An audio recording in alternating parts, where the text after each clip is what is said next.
Nos agriculteurs ne cessent de pousser un cri populaire.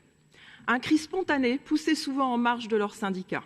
Un mouvement populaire, donc, révolté par la surenchère des normes, l'injustice de la concurrence déloyale des traités de libre-échange, la dégringolade de nos filières de qualité, l'acharnement des écologistes radicaux, le manque de reconnaissance, depuis des décennies, de cette profession pourtant vitale pour la nation entière.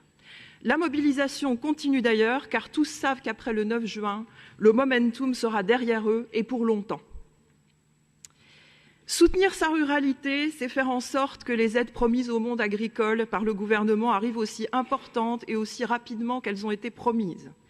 C'est ne pas laisser les éoliennes qui défigurent nos paysages s'implanter partout dans nos campagnes. C'est s'opposer aux zéro artificialisation des sols qui limitent les marges de manœuvre du développement des villages alors que nous avons besoin de plus en plus de logements en France. C'est développer les moyens de télécommunication. Combien d'années de retard déjà? Que devient le 100% fibre en 2025? C'est faire en sorte que le médecin de famille du village ne soit pas seulement remplacé par un bus qui passe une fois tous les X temps à la manière d'une ONG dans les territoires reculés des pays en développement.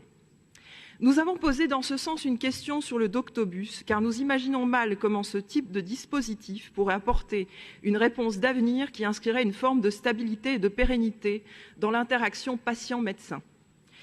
Dans ce rapport ruralité, la majorité met en avant le besoin d'équilibre entre les territoires ruraux et urbains. Eh bien, cet équilibre, nous ne le trouverons jamais tant que le gouvernement méprisera les territoires.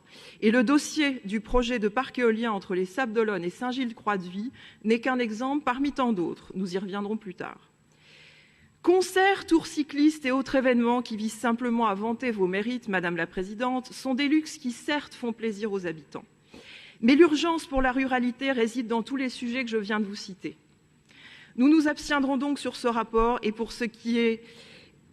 sur ce rapport qui est pour nous une espèce de fourre-tout qui vise à se raccrocher à l'actualité.